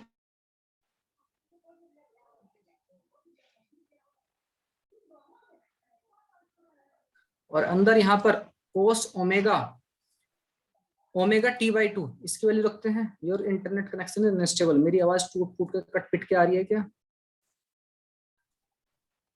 अभी ठीक है, अभी ठीक है, सर हाँ जी अभी ठीक है आवाज। तो प्यारा बच्चा ओमेगा t/t की इसकी वैल्यू कितनी होगी, ओमेगा होता है सर 2π/t इंटू t/2। इस 2 से इस 2 को मार दो, t से t को मार दो, तो बचेगा पाई, कोस पाई माइनस कोस 0। ठीक है, कोस पाई की वैल्यू होती है -1, कोस 0 की वैल्यू होती है 1, -1 कितना होगा, माइनस का 2, हाँ कि ना? यस सर, और माइनस से मर गया।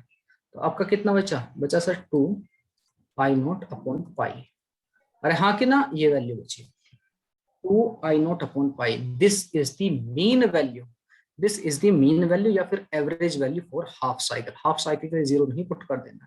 कितनी है, 2i0 2 into maximum value of current divide by pi. इसके वैल्यू लगभग जो आएगी 2 अपॉन पाई की वैल्यू कितनी आएगी, 2/3 लगभग 3.14 होता है इस सर। तो लगभग 0.63 के आसपास आपकी वैल्यू, देख लेता हूँ 0.63, यस सर 0.637 आई, लगभग इतनी रहती है I average for half cycle. Half cycle नहीं पूछी जाती है, काम आती है सर, तो आंसर है यस, पूछी जाती है। जब हम किसी इन्वर्टर को डिजाइन कर रहे होंगे, इन्वर्टर को, या फिर इन्वर्टर से हम वापस इलेक्ट्रिसिटी ले रहे होंगे एसी। इन्वर्टर का काम क्या होता है, जो घर पर रखा रहता है, बैकअप देना। बैकअप कैसे देता है, जब आपकी बाहर से सप्लाई मिल रही है तो चार्ज होता रहेगा, जैसे ही बाहर से सप्लाई गई चार्ज होता रहेगा। मतलब क्या है, आप बाहर से जो एसी आई है उसको कन्वर्ट कर देगा डीसी में और स्टोर कर लेगा अपने अंदर। जब बाहर से सप्लाई चली गई है तो क्या करेगा, जो डीसी स्टोर कर रखी है उसने, एसी स्टोर नहीं होती है, उस डीसी को वापस कन्वर्ट कर देगा एसी में और आपको सप्लाई देगा। ये काम है आपके इन्वर्टर का। ठीक है, एक्चुअल में उसको इन्वर्टर नाम देना ठीक नहीं है, बट ठीक है जो चलता है। एक्चुअली खाली वो इन्वर्ट नहीं कर रहा है, ये आपका रेक्टिफाई भी कर रहा है। मतलब सर इन्वर्टर का मतलब होता है डीसी को एसी में कन्वर्ट करना। ठीक है, डीसी को एसी में कन्वर्ट करना इन्वर्टर का काम होता है, लेकिन एक्चुअल में दोनों फंक्शन है, एसी को डीसी में भी कन्वर्ट करता है और डीसी को एसी में भी। ठीक है, तो जब हम उस सब चीजों के बारे में पढ़ेंगे, रेक्टिफिकेशन के बारे में, तब हमें इन चीजों का इस्तेमाल करना होगा। तो प्यारा बच्चा, हम कह सकते हैं मीन वैल्यू कितनी होती है, लगभग 63.7% off peak value half cycle के लिए। ठीक है, एवरेज या peak value for half cycle लगभग 63% होती है, 50% नहीं होती है। क्या 50% सोच के बैठ जाए, मीन वैल्यू आधी साइकिल की तो आधी है, तो i0/2, बच्चों ने एक दोनों आंसर भी दिया था। ठीक है, वो नहीं होगा, i0/2 नहीं होगा, 2/πi i0 रहेगा। ठीक है प्यारा चिंस पिंस पिंस, बात समझ में आ गई? आ गई सर, आ गई। उसके बाद रूट मीन स्क्वायर वैल्यू कैसे कैलकुलेट करते हैं, क्या वो मुझे बताने की जरूरत है? बता दीजिए सर, सब कुछ बता रहे हैं तो ये भी बता ही दीजिए। चलिए बता देते हैं। RMS value, root mean square value, ये इंपॉर्टेंट है। अरे आप तो सभी कुछ इंपॉर्टेंट कहते हैं।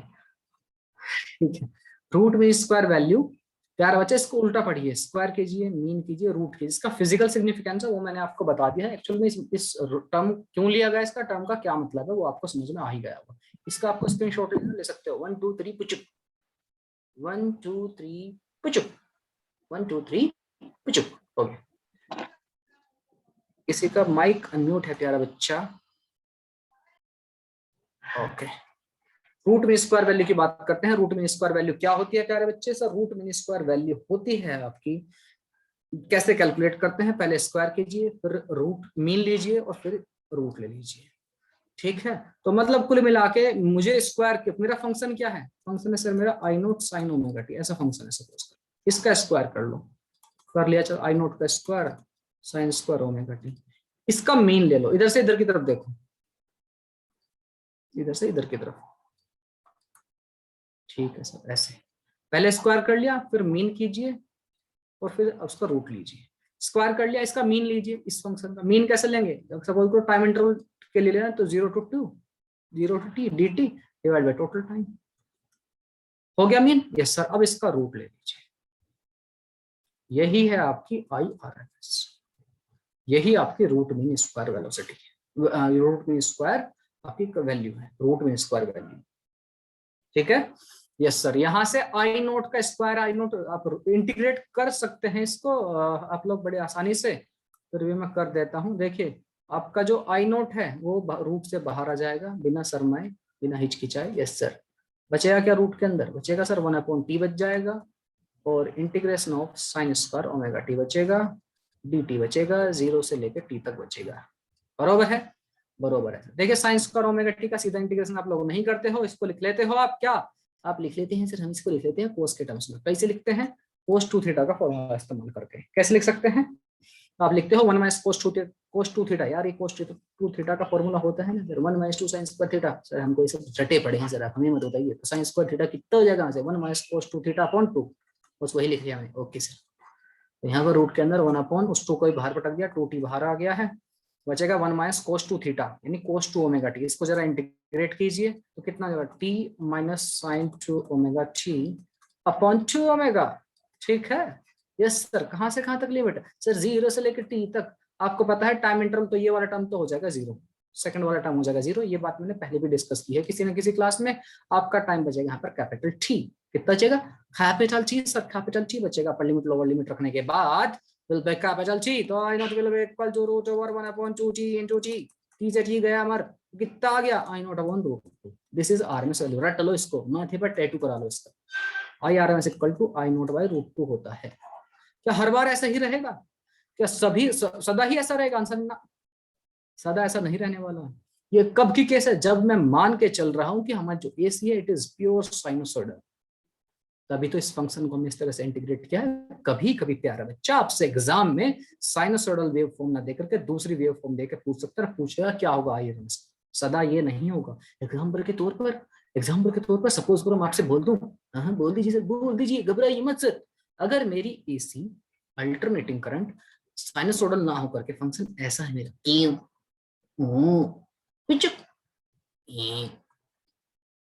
ठीक है, इशू कुछ इस तरह की वैल्यू, मतलब A नॉट पॉजिटिव पर माइनस A नॉट। अगर हमसे पूछ ले कि इसकी RMS वैल्यू कितनी हो गया बच्चा, अंजे कितनी हो गया बच्चा इसकी RMS वैल्यू, अब जो आंसर आएगा वो आंसर आएगा A नॉट सिंपली, रूट 2 वगैरह नहीं आएगा। हाँ सर सच्ची बात, बिल्कुल सच्ची बात।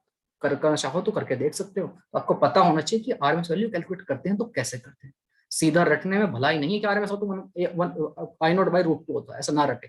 या फिर पोटेंशियल होता तो E नॉट अपॉन रूट 2, रटे ना चीजों को। ठीक है, आप इसको चाहें तो आप कैलकुलेट कर सकते हैं इस वैल्यू को, कैसे कैसे होगा। देखो इसकी वैल्यू कितनी आएगी, देख लेते हैं इसे भी। अगर कोई अलग तरह की वेव फॉर्म दे देते तब हम कैसे कैलकुलेट करेंगे भैया उसकी RMS वैल्यू क्या। आपका काम वही करना, तो रूट मीन स्क्वायर, पहले स्क्वायर करो फिर मीन करो फिर रूट ले। ठीक है, ओके सर। 0 से यहाँ तक t/2, यहाँ पर t मान लेते हैं। ठीक है, फंक्शन की वैल्यू कैसे डिफाइन करोगे? आप कहोगे कि भाई कुछ टाइम इंटरवल A नॉट है, उसके बाद माइनस A नॉट, इसी तरह की कहानी है कुछ। हाँ के ना भाई, t/2 तक आपका फंक्शन कैसा? पॉजिटिव, उसके बाद नेगेटिव, फिर पॉजिटिव, फिर नेगेटिव। जब स्क्वायर करोगे इसका फंक्शन का, चाहे वो नेगेटिव हिस्सा हो चाहे पॉजिटिव, सब स्क्वायर तो सबका पॉजिटिव हो जाना, तो क्या जाएगा? A not square dt। ठीक है, इंटीग्रेशन 0 से लेकर t तक डिवाइड बाई t। ठीक है, होगी मीन वैल्यू, रूट ले लो। A नोट स्क्वायर क्या कॉमन, इसको इंटीग्रेट करोगे तो dt को t तक t बचेगा, तो क्या बचेगा? क्या रूट, केवल A नोट स्क्वायर। रूट लोगे कितना बचेगा? A note. तो इस गलत फहमी बिल्कुल ना रहे कि जी हर बार आरएमएस वैल्यू की वैल्यू जो भी होते हैं पीक वैल्यू अपॉन या जो भी वैल्यू दे रखे हो अपॉन रूट 2 ही होगी, ऐसा नहीं है जरूरी। इस बात को, इस गलतफहमी को दिमाग से निकाल दीजिए। निकाल दी सर, आपने बोला हमने निकाल के फेंक दी। बहुत अच्छे बेटा, बहुत ही बढ़िया। ठीक है, यस सर जी, ठीक है ठीक है।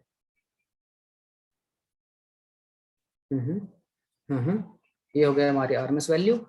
और कोई टर्म्स बचता है इसमें?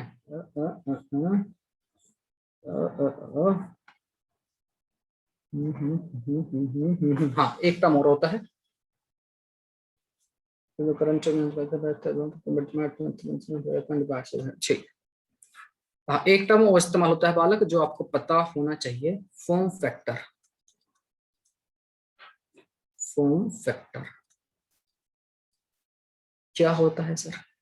प्यारा बच्चा, किसी भी इंटरवल के लिए, यस सर, फॉर्म फैक्टर को हम ऐसे डिफाइन कर सकते हैं, जो भी वोल्टेज है उसकी, या फिर करंट है तो करंट के लिए कैसे डिफाइन कर सकते हैं, उसकी RMS value divide by it's average value.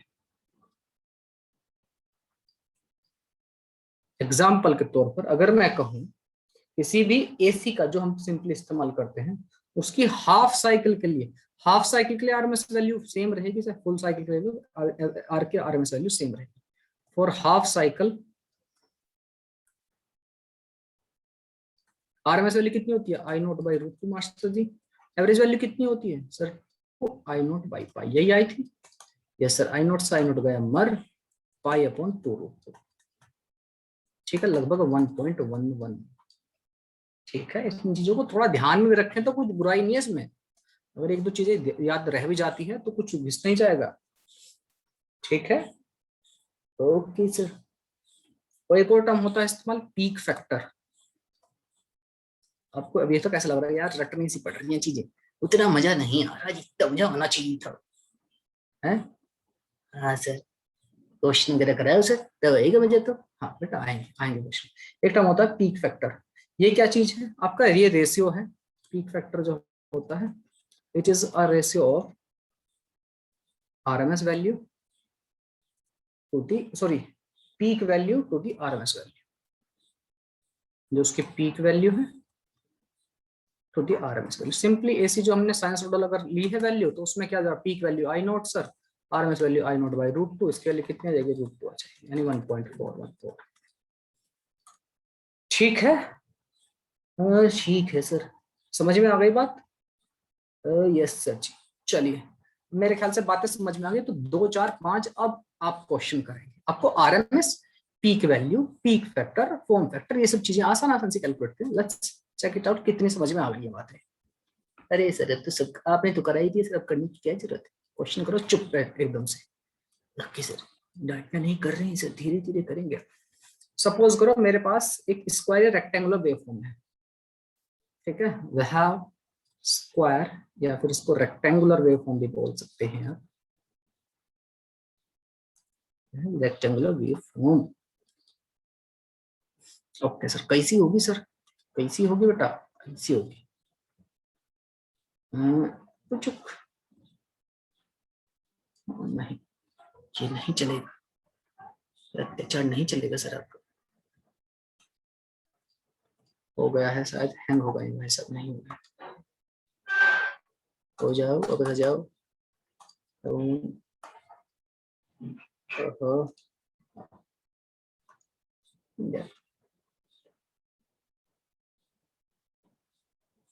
इस तरह का कोई ग्राफ है, और तो एक तरफ क्यों जा रहा है? तो किसी रेल से गुजरता है, मैं किसी पुल सा खड़खड़ाता हूँ। ठीक, अरे यार, छी, हैंग हो गया। हैंग नहीं हुआ सर, आपने इसको जीना हराम कर रखा है। ओके,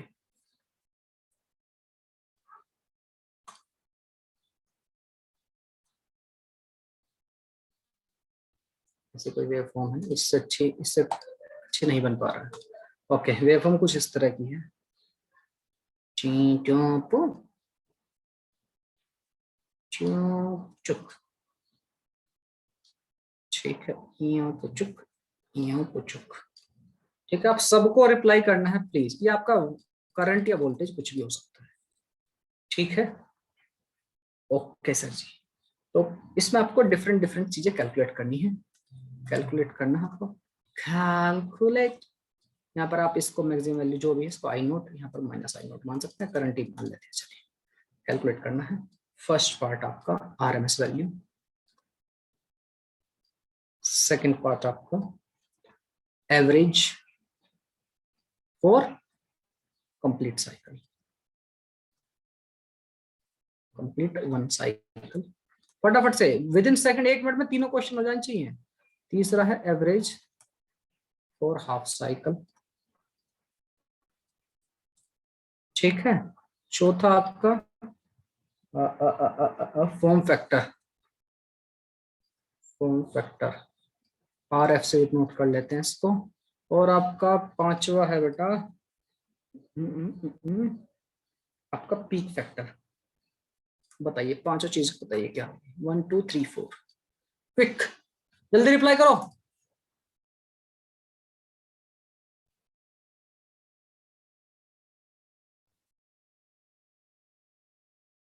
सेकेंड आपके पास है, 30 सेकेंड।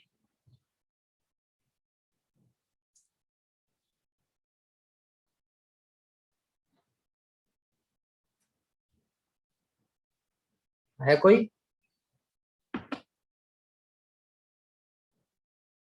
कोई नहीं? आरएमएस वैल्यू सर कर रहे हैं, सर कर रहे हैं। अच्छा बेटा, मुझे इसका मतलब मैं ये मानूंगा कि आपका चैप्टर वीक है, मुझे फिर चीजें स्लो स्लो पढ़ानी पड़ेंगी अगर आप नहीं कर रहे हो तो इस तरह से। ओके, एक बच्चे का आंसर आ गया है, pass not, very good. Aniket very good. Tanisha बेटा पहला आंसर गलत है तनिषा आपका।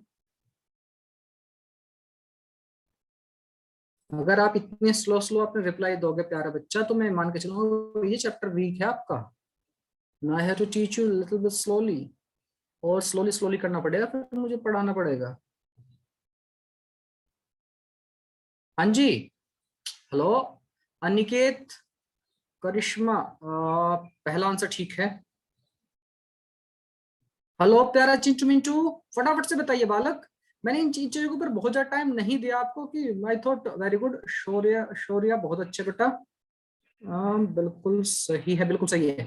अनिकेत सेकंड वाले का है, क्या बोल रहा हूँ। हाँ जी करिश्मा, सेकंड का ओके, सेकंड का मेरे ख्याल से गलत है आपका answer.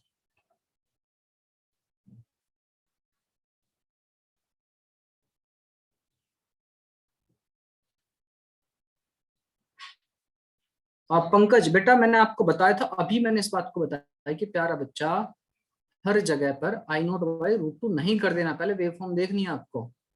Ayush okay okay okay, wait Jaya, Jaya बेटा कहीं गड़बड़ है, गड़बड़ कर दी है बेटा आपने।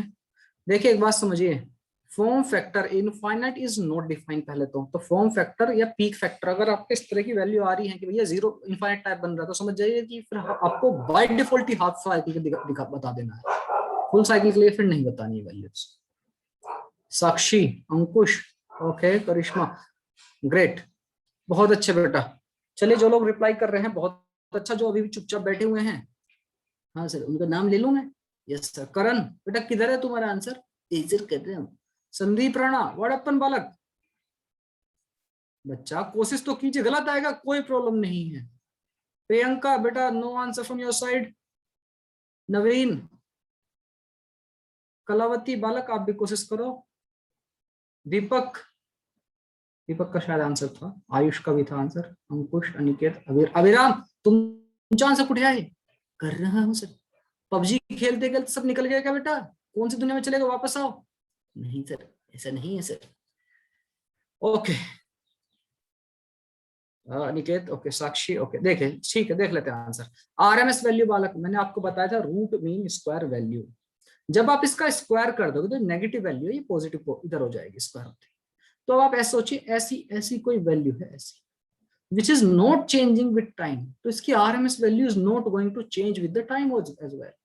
तो कितना आंसर आ जाएगा, आई नॉट, आप चाहो तो कैलकुलेट कर सकते हो, नो प्रॉब्लम, कैलकुलेट कर सकते हो, कुछ कुछ नॉट अ बिग थिंग। अगर आप फॉर्मूले से ही कैलकुलेट करना चाहते हो तो कैलकुलेट कर सकते हो। आरएमएस मतलब इसका क्या करना है, स्क्वायर करना है। पहले स्क्वायर करो तो आई नोट का स्क्वायर हो जाएगा भाई, एक ही फिक्स वैल्यूज है। यस सर, ठीक है। टाइम dt के लिए 0 से लेकर t इंटरवल तक इंटीग्रेट करोगे, फिर t से डिवाइड कर दोगे, तो कितना होगा, I naught square t upon T से t मर जाएगा, ये मर गया, इसका रूट करोगे, रूट करो कितना, आई नोट आएगा।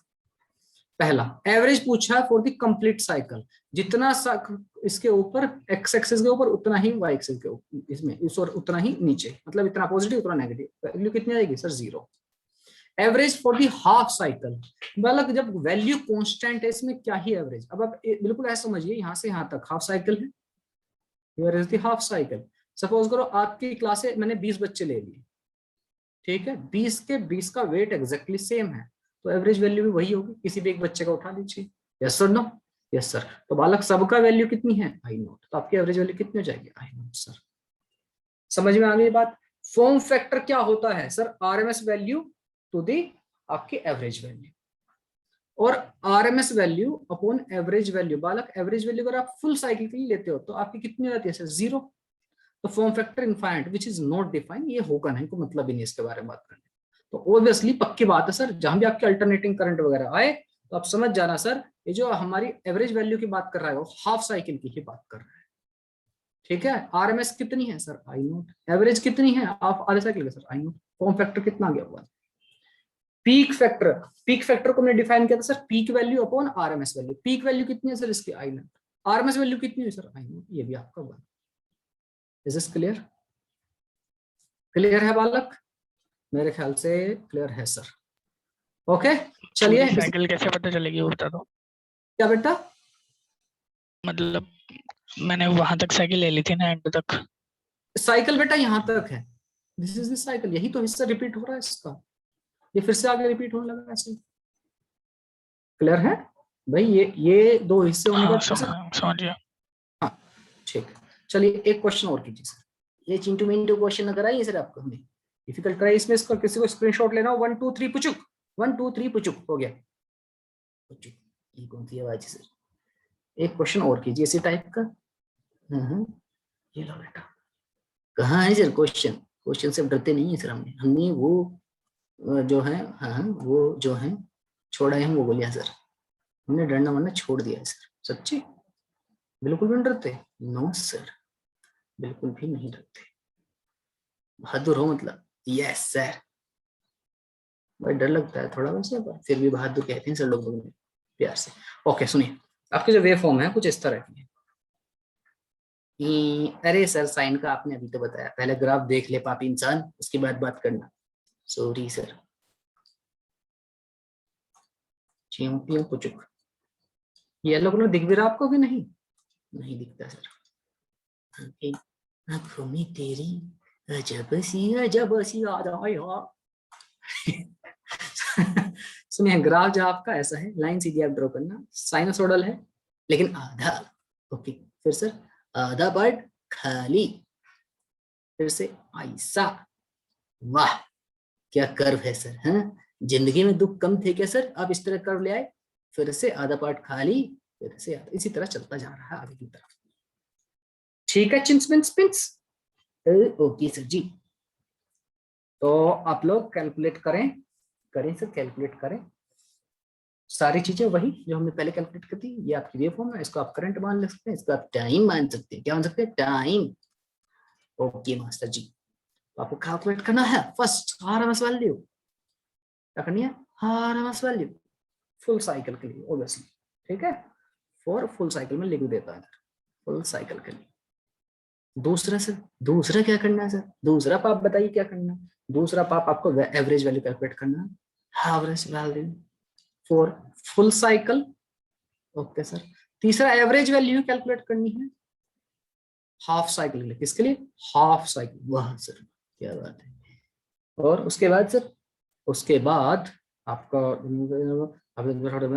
पीक वैल्यू, पीक फैक्टर, आपका form factor and peak factor, form factor and peak factor. Sir इसमें साइकिल भी तो बता दो सर, कौन से के लिए करना है, फुल साइकिल के लिए, हाफ साइकिल के लिए सर। आपका हाफ साइकिल के लिए, हाफ साइकिल के लिए पीक फैक्टर सर, ये भी आपका पीक फैक्टर ठीक, फुल साइकिल। चलिए करो करो, कर रही है ना सर, मैं तो 70 सेकेंड, ये 70 सेकेंड मैं नहीं बताऊंगा आपको कि क्या करना है। क्यों सर, आपकी नहीं बताएंगे सर? डाउट होगा तो आप ही तो बताएंगे सर। हाँ मतलब डाउट होगा तो बता दूंगा, ये 70 सेकेंड।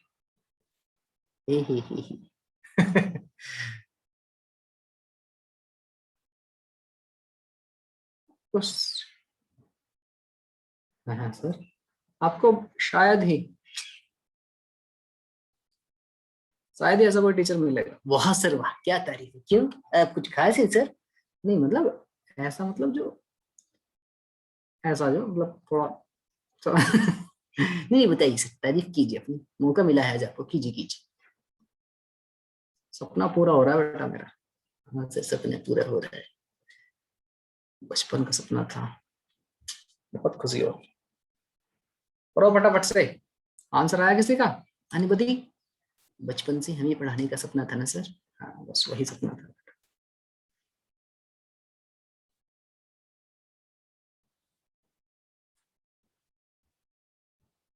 कभी मैं महाराष्ट्र में रहूं और वहां से बैठकर हल्द्वानी वाले बच्चों को बैठ करके पढ़ा, सुपर 30 के बच्चे। बस यही एक सपना था बचपन का। क्या बात है सर।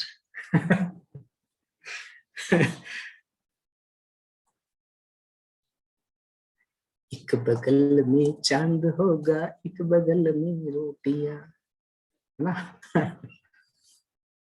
रुको, सब्र करो, चलो जल्दी से क्वेश्चन का आंसर बताओ, नहीं तो मैं और आगे निकल तो चला जाऊंगा टाइम के साथ।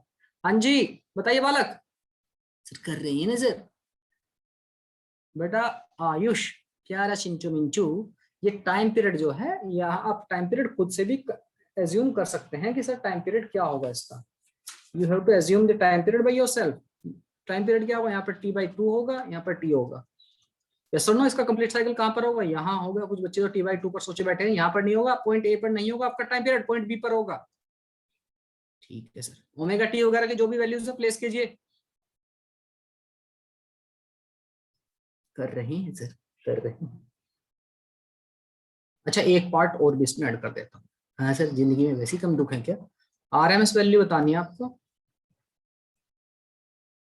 हाफ साइकिल के लिए। एवरेज वैल्यू यहाँ पर फुल साइकिल के लिए पूछी गई है, आपको हाफ साइकिल के लिए बतानी है। सर बैंड बजा दो हमारी, इतने सारे पार्ट में नहीं कर रहा। करने पड़ेंगे फुल साइकिल। ओके, कई सारे बच्चों का दुख कम क्यों नहीं होता है, ये दुख कम क्यों नहीं होता है? अच्छा जी, हाफ साइकिल का है। हाँ हाफ साइकिल का है। हाफ का फुल का फटाफट से बताइए प्यारे अच्छा, नहीं तो चट्टी बना देंगे हम आपको मोबाइल में घुस करके, आपकी चिट्टी बना देंगे चिट्टी। 1 2 3 एंड गो। मैं जा रहा हूं सोल्व करने के लिए। RMS value for the full cycle पूछा है, हमसे कहा गया था सर। सर हमसे कहा गया था, हमारे साथ गद्दारी नहीं हुई लेकिन धोखा हुआ है सर हमारे साथ। कैसी बेटा, क्या हुआ? सर हमने सोचा था कि आसान सा रहेगा, साइन का कर्व रहेगा, लेकिन ये साइन आधा कहाँ गायब हो गया। ठीक है, हो जाता है sir, not a big thing. Okay sir, ठीक है, अगर आप कह रहे हैं तो मान लेते हैं, लेकिन धोखा हुआ है सर हमारे साथ। ठीक है, चुप रहो, कदर कचर कचर ना कर, यहीं पे उठा उठा के कूटेंगे हम तुम। कहा कर रहे हो भैया? हाँ बेटा मारेंगे बहुत तुमको। चलिए आरएमएस वैल्यू कैलकुलेट करते हैं। आरएमएस वैल्यू क्या होती है सर? आरएमएस वैल्यू वही होती है जिसको मैं बचपन से देखता आ रहा, है ना? हाँ सर, बहुत प्यार करता था। आरएमएस वैल्यू को जी जान से चाहता था, लेकिन कभी नहीं फाइंड कर पाया सर मैं उसको। अच्छा ठीक है, ठीक है सर, है लगता नहीं रहा सर आप बीमार हो गए रहे ना, चुपके आइए घर बैठे वजह से। सुनिए जी, आपका आरएमएस वैल्यू फुल साइकिल के लिए मैंने क्या बताया था आपको, पहले स्क्वायर कीजिए। कर लिया सर स्क्वायर। इसका फंक्शन जो होगा, ये जो फंक्शन है साइनसोइडल है, तो आप इसको कह सकते हैं I naught sine omega T. Yes sir, इसका स्क्वायर कर दीजिए, हो गया स्क्वायर सर। ठीक है, ठीक है, ठीक है, ठीक है, ठीक है। स्क्वायर रूट मीन स्क्वायर, कितना आस्ते से ना, रूट मीन स्क्वायर, स्क्वायर लीजिए, उसका बाद मीन लीजिए, उसके बाद रूट लीजिए। ओके सर, इस सीक्वेंस में चलना है। स्क्वायर कर लिया सर, उसका मीन लेना है। कहां से कहां तक सर? पूरे साइकिल के लिए। तो इंटीग्रेट कर दिए, 0 से लेकर T, date upon capital T से डिवाइड कर दिया, और इसका रूट ले लिया, हो गया आपका रूट मीन स्क्वायर में आरएमएस वैल्यू हो गई सर। क्या हुआ है घर पे? वह रखो, आरएमएस वैल्यू हुई है। ठीक है, ओके। तो प्यारे बच्चे, स्क्वायर करोगे, एक बात तो समझिए, ये जो आपका I naught sine omega T function है, ये आपका पूरे साइकिल के लिए नहीं है, 0 से टी तक नहीं है, खाली t/2 तक है। इंटीग्रेशन करना ही तो आप जानते ही होंगे, जानते तो सब कुछ है, बस होता नहीं है हमसे। हाँ ठीक है, आई नॉट का स्क्वायर बाहर कर दिए हैं हम, तो आपका जो साइन ओमेगा टी है, आई नॉट स्क्वायर बाहर कर दिया हमने, साइन ओमेगा टी आपका कुछ इंटरवल के लिए 0 से लेकर t/2 तक, तो इसको आप कह सकते हो हाँ सर ये साइन स्क्वायर ओमेगा टी है, लेकिन t/2 से लेकर 0 तक इसकी वैल्यू कितनी है, ये इंटीग्रेशन आपने बहुत अच्छे से पढ़ा होगा, इसकी वैल्यू से 0। ये चीजें आप इंटीग्रेशन करने वाले, कैलकुलस पढ़ने वाले बच्चे मुझसे कहीं ज्यादा बेहतर तरीके से जानते हैं आप लोग। तो ये वाला टर्म गया मर, ठीक है। तो आपको इंटीग्रेट करना है 0 से t/2 तक sine square omega T omega T को, ठीक है। यस सर, आई नोट को रख दीजिए बाहर, आई नोट को बाहर निकाल के घसीट के बाहर फेंक दीजिए सर, घसीट दिया सर, आई नोट को बाहर फेंक दीजिए, रूट से बाहर आ जाएगा, बचेगा रूट के अंदर 1/t बचता है साइन स्क्वायर ओमेगा टी। इसको उसी तरह से बिल्कुल वैसे ही लिखेंगे, यहाँ से 2 बाहर आ जाएगा, 1 माइनस cos 2 ओमेगा टी, ठीक है चंटू पिंटू? यस सर, इसको 1 माइनस cos 2 ओमेगा टी हो जाएगा। यस सर जी, इसको फिर से अभी इंटीग्रेट करना बाकी है सर, 2 बाहर लिख लिया है हमने, आई नॉट रूट ओवर 1/2t, ठीक है जी। तो 1 को इंटीग्रेट करेंगे, t बनेगा 0 से t/2 तक, लिमिट कहाँ है? t/2 तक, तो आंसर यहाँ पे t/2 आ जाएगा, t/2 माइनस 0, ठीक।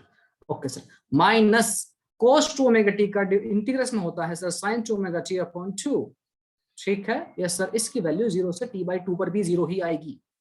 क्या बात कर रहे हो सर? मैं नहीं मानता सर। अरे बच्चा मान जाओ, वही आएगी। किसी को इसमें डाउट है? या sin 2 theta, sin 2 omega T, इसको जब इंटीग्रेट, इसको जब आप वैल्यूज रखोगे कहां से कहां तक, 0 से लेकर t/2 तक, ये वैल्यू 0 ही आएगी।